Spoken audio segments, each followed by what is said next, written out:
And now to present the biggest honor of the night, over the past decade, 10 distinguished titles have been recognized as Game of the Year. Please welcome last year's winner from Larian, Sven Vinca.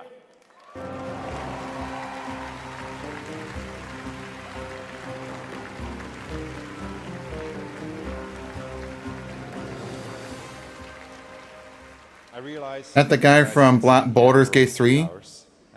But I still have some time credits from last year to cash in. So it turns out that not only will I be the one who will know as first which game wins tonight, but I actually also know which game is going to win next year, the year after, and the year after.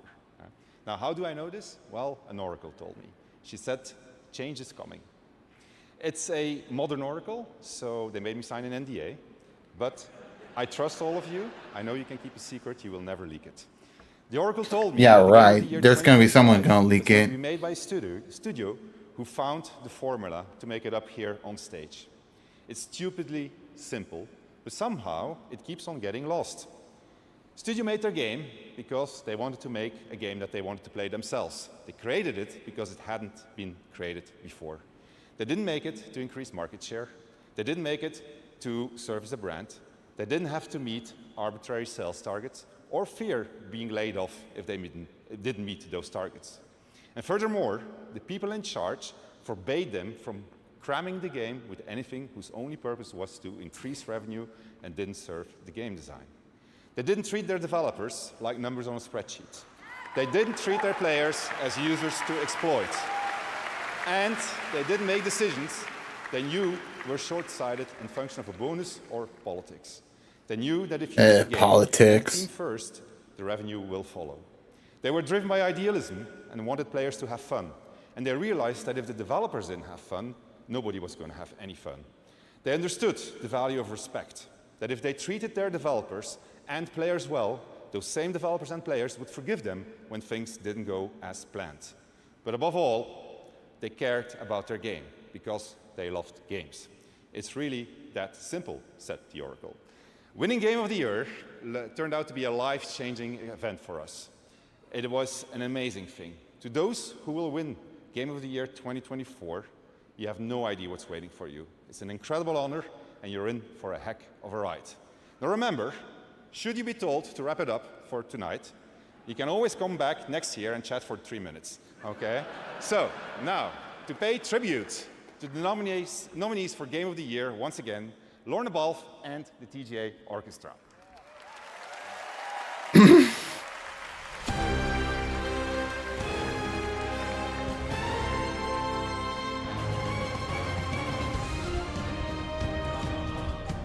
We would have to make this super suspenseful and intense. Just to say who wins Game of the Year.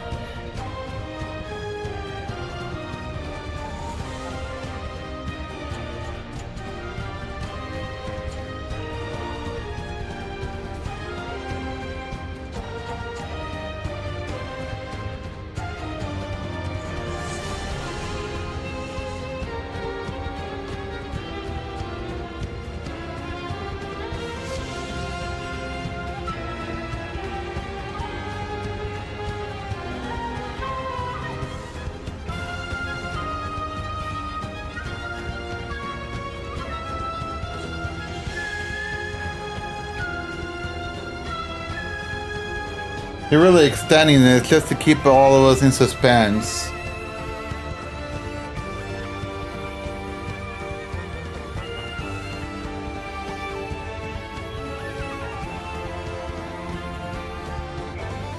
Dude, this guy's fluting like crazy.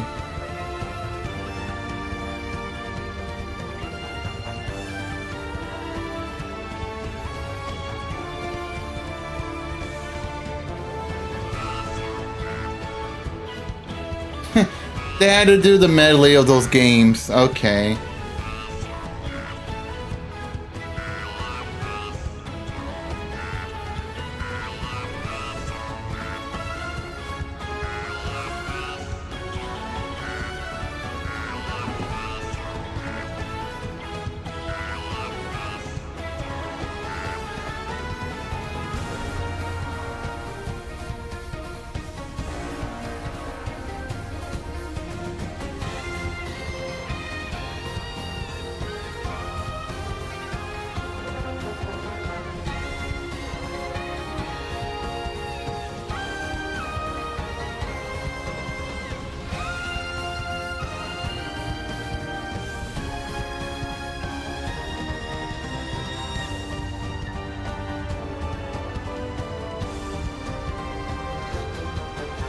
For his Final Fantasy music.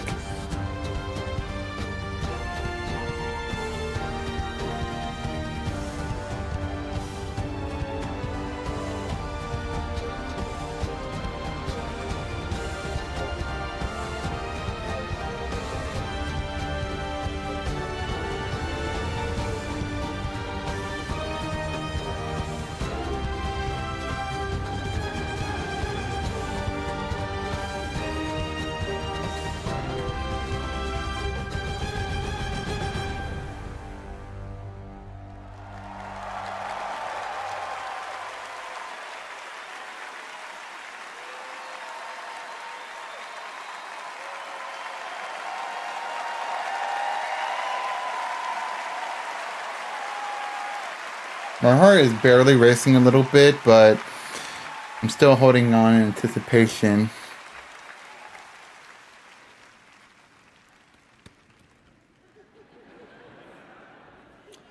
And the game of the year is Astrobot. Yeah! Astrobot! Astrobot! Woo!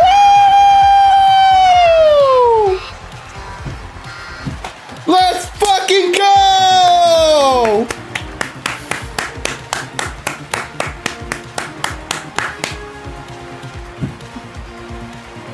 Definitely the game of the year of 2024! Woo!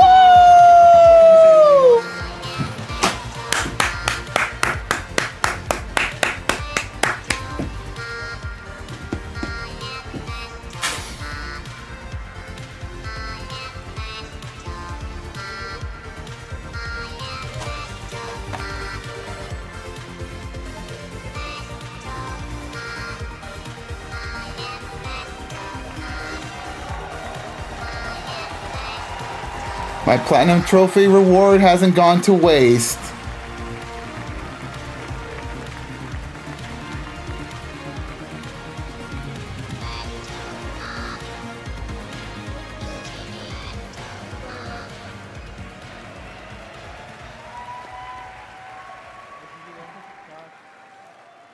Wow. Nothing can prepare you for that. Thank you so much. I'm thinking once again to all the Asobis back in Japan, all 65 of them right now, they're crying. So please, a round of applause for them. Thank you.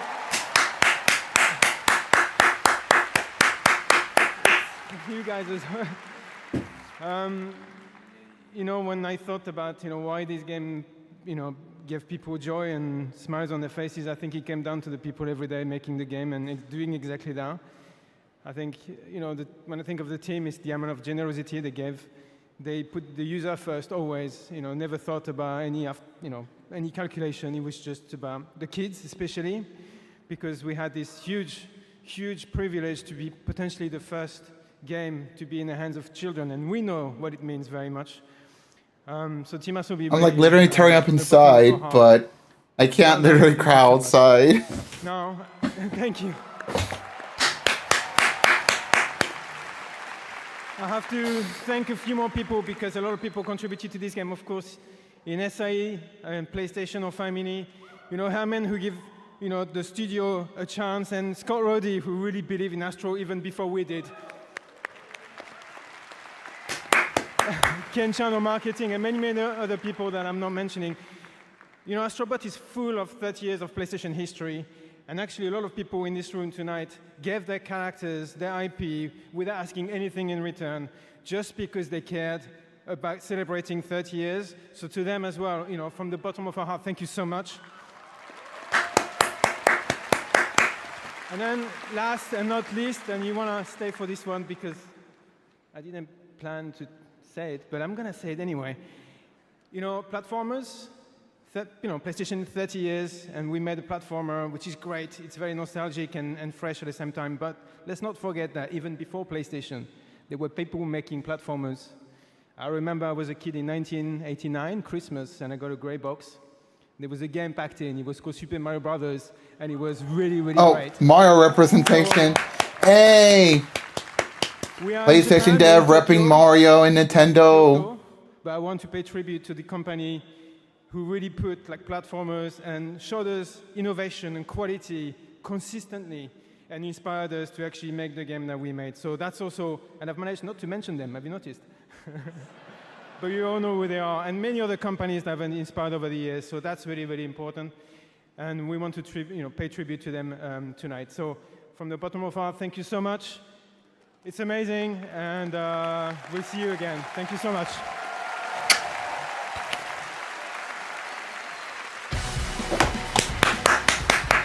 Okay, I'm done clapping so loud. I'm just so happy.